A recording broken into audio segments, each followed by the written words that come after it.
do with a bunch of kids who don't know how to do anything but bang their heads all day long? You start a revolution, Lars. I mean, this game is an incredible audio challenge because I care about dialogue and writing and story a lot. And we have Jack Black as an incredible asset to the game. But we also have amazing licensed music. And then we have amazing original music, Peter McConnell, who did a lot of music for all my games. And we have this awesome metal, and so and then crazy sound effects. So like, how do you choose what's playing? And so we kind of have to orchestrate it so each moment is really scored perfectly. And I might be more inclined to be like, I want to hear more dialogue, you know, but it all works out in the end, and it's all one big experience. Hell yeah! I mean, hold on a second. The thing that's fun for me about the game is that there's a lot of comedy moments in it, and showing it in a big group is really fun because people laugh, and I didn't really ever get that kind of experience before of having people laugh to a video game. Video games don't usually get performed for a live audience. But in this game, it's a real group effort to make those kind of laughs happen because I'll write the dialogue, yeah, and then Jack Black will come and add comedy to it that wasn't there in the script. He'll improv a line or he'll just read it in a certain way that's really funny. Oh man, don't tell me I've been slaying hot girls this whole time. And then the animators will add a whole different layer of expressions and timing to it to make it even funnier. In your little playlist you can bring up when you're driving around in your car, you can actually check it, or you can listen to all hair metal if you want. You can listen to no hair metal, and you can pick and choose what songs you play. What is that sound? It's a devil screaming. It's an angel singing. It's f***ing awesome. It's called heavy metal. In the 80s, you know, I took kind of personally, because I was very serious about heavy metal at the time. I was like, I mean, I'm still serious about heavy metal, but at the time you're like, heavy metal is about darkness and insanity and isolation and madness and demons. And then this other guys are singing about drinking and girls, and you're like, you're ruining heavy metal, you guys. I hate you guys. So I still have a chip on my shoulder about that whole era. Now, though, I mean, older, I can recognize the entertainment value of it. It is, you know, if you can relax, you can enjoy. There's fun stuff about that music too. So it's in the game.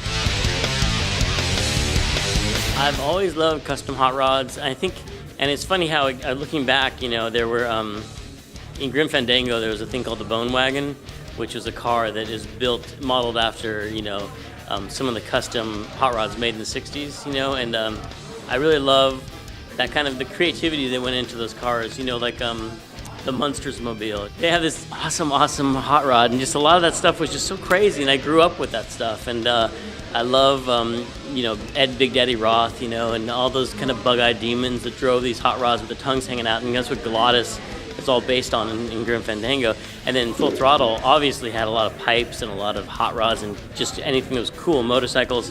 And so Brutal Legend is where we're just going nuts with that. And it's just like, let's just have it all, you know, instead of just one little token hot rod, we're gonna have every single car be an awesome hot rod that's fun to drive, and the player can jump on it and drive it around if they want to. My mom was like the person who would come in the room, and it's strange because guys who listen to heavy metal in the 80s also often listen to Rush, who's not really a heavy metal band.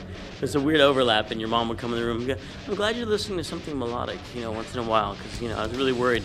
That was the only thing. My parents were pretty permissive because I was the youngest child, right? So my older brothers and sisters they did all the bad things, got in trouble. I never got in trouble because they had already done everything. The only thing I ever got in trouble for, and they wouldn't let me do, is I bought a poster to hang in my room, which was the cover for Iron Maiden Killers. Have you ever seen Killers, the album by Iron Maiden? It's got Eddie, the head, and he's got a hatchet, and he's killed somebody and stuff like this. And my dad was like, oh, I don't think that's something I can have in my house. And I had to take it back to the store and return it. And the lady's like, yeah, I knew you'd be coming back. Yeah, that poster is terrible. Meatloaf has a connection to heavy metal in that he was awesome in the first 5 minutes of the Tenacious D movie. Meatloaf appears as Jack Black's dad. And there are heavy metal moments. He does some kind of what you might call Wagnerian metal, right? And he also plays the character Eddie. Oh my God, there's so many Eddies in the movie Rocky Horror Picture Show. Who, if you look at, there's a website where people look like each other, and it says Jack Black looks just like Eddie from Rocky Horror Picture Show. A lot of connections, small world. You see what I'm saying? One of the inspirations for the game is Frank Frazetta, who did a lot of artwork. Like Marley Hatchet albums will have Frank Frazetta art on it, and they're not really that heavy metal of a band, but the covers of the albums are heavy metal, kind of like Bad Outta Hell is a heavy metal album cover on a not really heavy metal album.